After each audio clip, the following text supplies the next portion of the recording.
안녕하세요 여러분, 압구정 수달입니다. 오늘은 법무법인 센트로의 김정우 대표 변호사님과 함께 투기과열지구 재건축 구역에서 매매가 이루어질 경우 조합원 지위 승계에 대한 주제를 가지고 설명을 드리려고 합니다. 안녕하세요 변호사님. 네, 안녕하세요. 지금부터 본격적인 질문을 드리겠습니다. 압구정에서 2, 3, 4, 5구역 모두 조합이 설립되었고 모두 3년이 넘게 사업 시행 계획을 신청하지 않고 있는데요. 이런 상황에서 매매가 이루어질 경우 조합원 지위 승계가 가능한가요? 조합원지 승계가 가능한 예외 규정이 몇 가지 있는데 수달 대표님께서 말씀하신 것과 관련된 규정도 있습니다. 도시정비법 시행령 규정을 살펴보면요, 조합 설립 인가일로부터 3년 이상 사업 시행과 신청이 없는 재건축 그 사업 구역에서 건축물을 3년 이상 계속하여 소유하고 있는 그런 분이 사업 시행과 신청 전에 양도할 경우, 그럴 경우에는 조합원지 승계가 가능합니다. 그렇다면 투기과열지구 재건축구역에서 1세대 1주택자라고 한다면 그 해당 주택을 매수한 사람은 단독 조합원 지위 승계는 문제가 없겠네요. 예, 맞습니다. 2021년도죠. 압구정 조합 설립을 이제 마친 그 압구정 재건축구역에서 세대원 전체를 통틀어서 한 개의 아파트만 소유하고 있는 상황에서 그 사업 시행과 신청 전에 해당 아파트를 매도하면 그 매수인에게 단독으로 조합원지가 인정되는데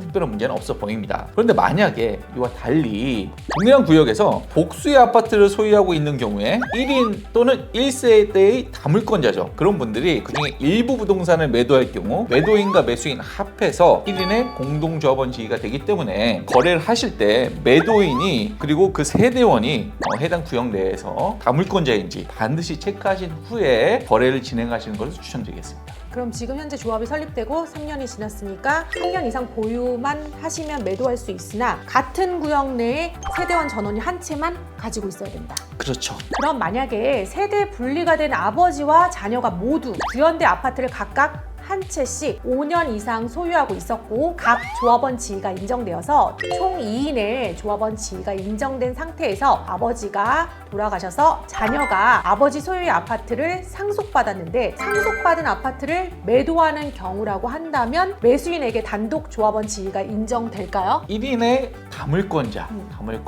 관련된 이슈라고 볼 수 있습니다. 일단 압구정이 모두 사업 시행 인가 신청 전이죠. 그렇기 때문에 그 전에 매수하는 것이라고 한다면 조합원 지위 승계 자체는 가능할 걸로 보입니다. 중요한 거는 단독 조합원 지위가 인정될 수 있느냐 아니면 공동 조합원 지위가 인정되느냐 이 문제잖아요. 공동 조합원 지위가 인정돼서는 안 되겠죠. 단독으로 조합원 지위가 인정돼야 될 것 같은데, 근데 이렇게 상속으로 부동산을 매수할 경우에 관한 명시적인 대법원 판결은 아직 없어요. 다만 제 개인적인 생각에는 이 경우에 매수인에게 단독 조합원 지위를 인정하는 것이 타당하다고 생각을 합니다. 왜냐하면 조합 설립 인가 당시에 아버지, 자녀 합해서 2인의 조합원 지위가 인정이 됐다고 그랬잖아요. 그 이후에 아버지가 돌아가셨어요. 그다음에 상속으로 후발적 사유로 자녀가 결국에는 아버지 부동산을 상속받아서 다물권자가 된 상황이죠. 이때 아버지로부터 상속받은 이 부동산을 다시 매도하는 것이고 매수인에게 단독 조합원지를 인정한다 하더라도 최초 조합 설립 그 당시하고 비교할 때 조합원지 숫자가 늘어나지 않아요. 우리 도시정비법 39조 1항에 보면요, 조합원 쪼개기를 방지하는 내용의 규정이 있어요. 조합 설립 인가 이후에 조합원 숫자가 늘어나는 것을 방지하는 규정인데, 이 사안은 조합 설립 인가 당시에도 조합원지 2개, 후발적 사유에 의해서 그때 단독 조합원지를 인정한다 하더라도 조합원지 2개, 조합원 쪼개기 방지 규정이 적용되지 않는다고 보여지고요. 이 경우에 매수인에게 단독 조합원지를 인정해도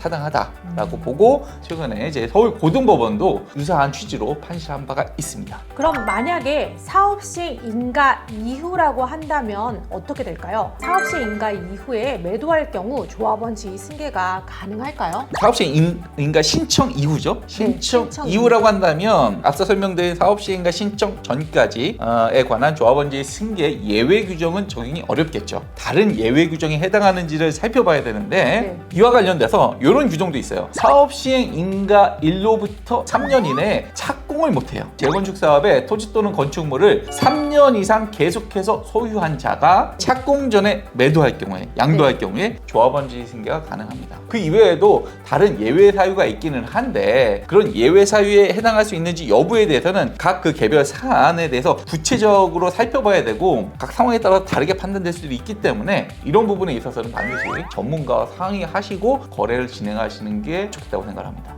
조합원 지위 승계와 관련하여 예외 규정 중에 양도인이 1세대 1주택자로서 10년 이상 소유, 5년 이상 거주라는 요건이 있는데 그 1주택자는 10년 내내 1주택자여야 할까요? 이 문제도 좀 어려운 문제긴 합니다. 명시적인 대법원 판결은 없고요. 이에 대해서 법조인들 사이에서도 견해가 나뉘어져 있습니다. 다만 도시정비법에 10년 동안 계속해서 1주택자 요건을 충족해야 된다라고 명시되어 있지는 않아요. 그렇기 때문에 제 개인적인 생각에는 양도 당시에만 1주택자면 되고 10년 내내 1주택자일 필요는 없다라고 개인적으로 생각을 합니다. 다만 이 부분에 대해서는 우리 법은 아직 명시적인 판결을 한 적이 없어서 향후 법원의 입장을 좀 추이를 살펴봐야 될 것 같은데, 어쨌든 이와 관련된 거래를 하실 때도 전문가의 상담을 좀 받고 진행하시는 것을 추천드리겠습니다. 도시정비법에 조합원 지위 승계에 관한 예외 사유로 상속이나 이혼도 규정이 되어 있는 것으로 알고 있는데 상속 혹은 이혼하면 바로 그 집을 제3자에게 매도할 수 있나요? 이 부분 많이들 좀 착각하시는 게 있기는 해요. 상속받은 거를 매도하면 조합원이 쓴 게 된다라고 생각하시는데 반드시 그런 건 아니에요.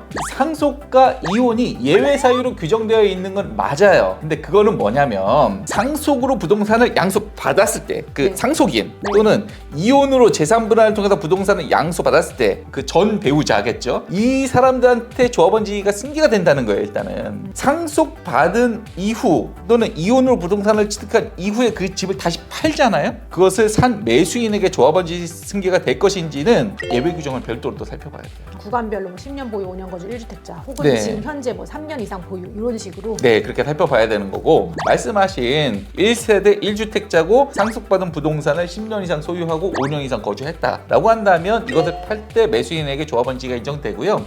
요때 또 한 가지 또 팁을 좀 말씀드리면, 상속을 받은 부동산을 이 상속인이 그렇게 10년 이상 뭐 소유하고 5년 이상 거주하지 않는 경우도 있거든요. 근데 만약에 부모님과 상속받았는데 부모님이 10년 이상 소유하셨고 부모님이 5년 이상 거주하셨다라고 한다면 그 기간을 모두 합산할 수는 있습니다. 이혼도 그 합산해 주나요? 아니요, 이혼은 그렇게 합산한다고 규정이 되어 있지는 않습니다. 이혼은 안 되고 네. 상속만 가능하다고 합니다.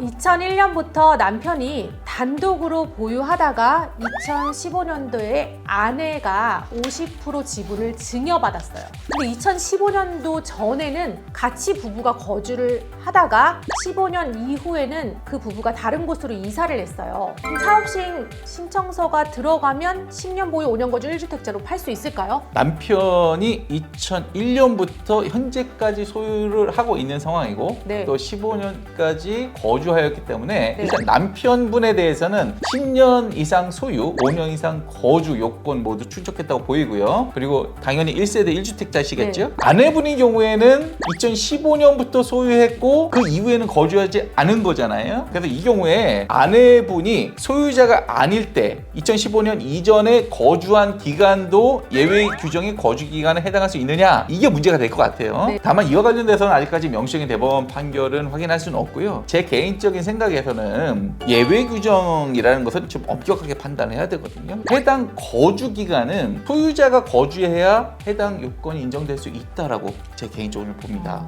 아내분이 2015년 이전에는 거주는 했지만 소유자로 거주한 게 아니기 때문에 거주 기간은 인정되기 좀 어려울 걸로 생각을 합니다. 그 도정법 안에는 같은 세대원이 거주한 거는 인정을 해준다라고 되어 있는데 세대원일지라도 아내 명의로 바뀌기 전에 거주한 부분은 아내 명의로 바뀐 이후에는 인정을 해줄 수 없는 상황인 거죠. 그러니까 소유자가 아닐 때 거주한 거를 인정하기는 제 개인적으로 좀 어려울 걸로 그렇게 생각을 하고 있고요. 다만 아직까지 명시적인 법원의 입장은 없는 상황이긴 합니다. 투기과열지구와 관련돼서 조합원 지위와 관련돼서 국토부의 유권에서 법원의 입장이 엇갈리는 경우가 종종 발생을 합니다. 네. 그렇기 때문에 재건축 구역에서 이제 입주권 투자를 하실 때는 유권에서 법원의 입장 이런 것들을 좀 잘 살펴보실 필요가 있고 또 가능하면 전문가와 상의를 하신 후에 진행하시는 것을 추천드리겠습니다. 오늘도 유익한 정보 너무 감사드리고요. 다음 시간에도 또 좋은 정보로 영상 만들어서 여러분들 찾아뵙도록 하겠습니다. 감사합니다.